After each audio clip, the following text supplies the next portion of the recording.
We're bringing you a political showdown over the economy this hour. He is the face of the Republican opposition in Congress and also the biggest obstacle standing in front of the Obama agenda, especially when it comes to taxes. And right now, Senate Minority Leader Mitch McConnell is with our Peter Cook in Washington. Peter? Scarlett, thanks very much. I am joined by the Senate Minority Leader, Mitch McConnell. Thank you. Welcome back to Bloomberg. Let's begin with the big issue that's brewing right now in Washington, taxes. How big a fight is this going to be? Is it going to make health care and financial regulatory reform pale in comparison? It's going to be a big fight because what they're proposing to do is to raise taxes in the middle of a recession. You'd be hard-pressed to find an economist who thinks that's a good idea. We all know that even though I guess technically we're not still in a recession, most Americans think we are, and we've got unemployment up toward 10%.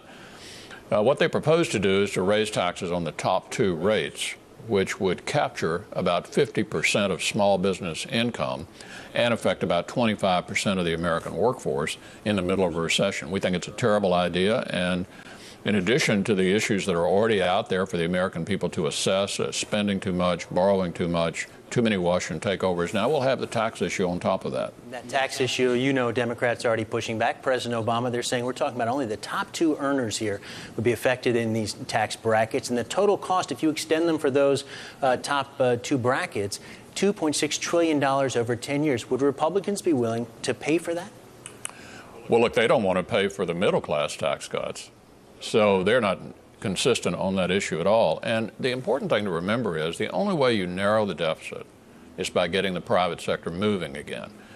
This administration's tried all the public sector approaches. They've borrowed a ton of money, $1 trillion, hired new federal employees, sent it down to state governments so they wouldn't have to lay off state employees. All the kinds of stimulative efforts, public sector oriented, hadn't worked. Private sector is in tepid growth. They're not hiring. The way to narrow the deficit is to get the private sector growing again. So they're doing exactly the wrong thing. The president had a meeting recently with a bunch of business people and he said, why aren't you hiring? And they listed the various problems. It was his agenda. Sir, let me ask you, I know some Republicans have raised some questions as well about your position on this. It's gotten almost personal, if you will. President Reagan's budget director, David Stockman, writing in the New York Times, undoubtedly you saw this on the op-ed page. He says the nation's public debt will soon reach $18 trillion in his estimation, and that screams for austerity and sacrifice. And he adds there, quote, it is therefore unseemly for the Senate Minority Leader Mitch McConnell to insist the nation's wealthiest taxpayers be spared even a 3 percentage point rate increase. You want to respond to Mr. Stockman? Stockman, who wrote a book trashing Ronald Reagan while he was working for Ronald Reagan. So we're not inclined to take his advice. It was bad then and it's bad now. Alan Greenspan, perhaps a Republican you're a little bit more fond of, he said himself he would not support extending any of the Bush tax cuts at this point, unless they're paid for. Sure. I think the problem here is that the federal government has is it spends too much, not that it taxes too little. And the only way to narrow the deficit is to get the private sector growing again, and hitting the private sector with a big tax increase right in the middle of a recession strikes me as a monumentally bad suggestion. Let me ask you about some other issues. The Consumer Financial Protection Bureau, one of the key parts of the financial regulatory overhaul that just cleared the Congress with, of course, Republican opposition, you leading that in the Senate. Elizabeth Warren, her name's been touted by several Senate Democrats as the best choice to lead the CFPB. What would happen in the Senate if her nomination is brought to the floor? Well, it would certainly be controversial, but I would hope at least we'd have some hearings. We didn't have any hearings at all before the president recess appointed Dr. Donald Berwick to run the Medicare and Medicaid Services Agency. So I don't know who he's going to nominate. She would be a controversial nominee. Do you think she'd get 60 votes? She'd be a controversial nominee.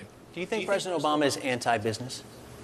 It sure appears that way. You know, this has been a very, very anti-business administration. Ask anybody in America who hires people and tries to provide a private sector living for people, and they tell you this is a very anti-business administration. Do you see right now, as you look towards the midterm elections, the business community coming out in full force for Republicans this time around?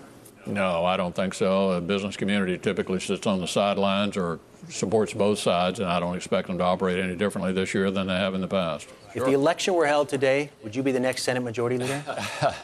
If the election were held today, we'd have a pretty good day. You know, the party generic ballot question, would you be more likely to vote for the Republican or a Democrat, looks good.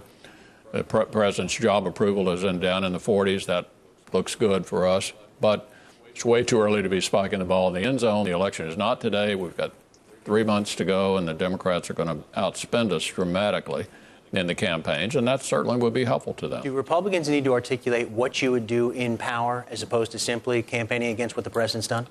I think we clearly do need to make sure Americans know what we would do, and we're going to make that announcement in late September so the voters will have an opportunity right here to spell it out. But I think I won't scoop myself. We'll be making that announcement in late September. But mostly, I think what the American people are saying is they like some checks and balances against what this administration's been doing.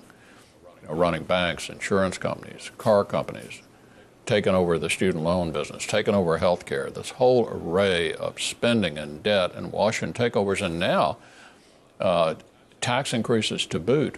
People are appalled, and they want that stopped. And so I think mostly on their minds are restoring some sense of balance here in Washington, and they know who's in charge. They know who's been in charge the last year and a half, and they'd like to put some checks and balances on that. Let me ask you, health care, financial regulatory reform. Some Republicans have talked about repealing health care. Does Mitch McConnell support repealing the health care bill that's on the books? And do you also support repealing the financial regulatory reform that you also oppose? Yeah, I would repeal and replace the health care bill. We had a very, very lengthy debate about that. We offered, I think, much better ideas to deal with the cost issue, which we thought this was all about. It's clear all it's going to do is explode costs and put government in charge of a whole huge sector of our economy. We really ought to start over. Now, realistically, with President Obama in office, that's not likely. But I think voters would still like to know what we would do if we could. And I would repeal and replace it with common sense changes, for example, allowing health insurance to be sold across state lines, doing something about medical malpractice, which drives up the cost of health care enormously, and a variety of other methods that we thought would target the cost problem without having the government take over all of health care. Let me ask you about another financial issue that hasn't gotten as much discussion on the Senate floor, but could be headed there, and that is China. There is some bipartisan support right now for legislation, both in the House and in the Senate, that would take aim at China over its currency practices, impose perhaps trade sanctions on China. Is that a piece of legislation that Senator McConnell could support on the floor? Well, I don't, frankly, know enough about that to make a comment about whether I might support it or oppose it. I do think we need to be careful. The global economy is here. America needs to be competitive around the world. And one thing I've been hoping for, even though the president has mentioned it in the State of the Union, is that we'd get back into the business of passing trade deals. We have a pending trade deal with Colombia, Panama, and Korea. Had been sitting there since the Bush administration. Why don't we act on it? So I'm in favor of interacting around the world, more trade agreements, more business created in America as a result of trade. With regard to this currency dispute with China, frankly, I'm just not an expert on that and don't feel like I'm in a position to comment on it. Lots more to ask you about, but we've got to leave it right there. Senate Minority Leader Mitch McConnell, thanks for joining us here in Bloomberg. We appreciate it very much. Thank you.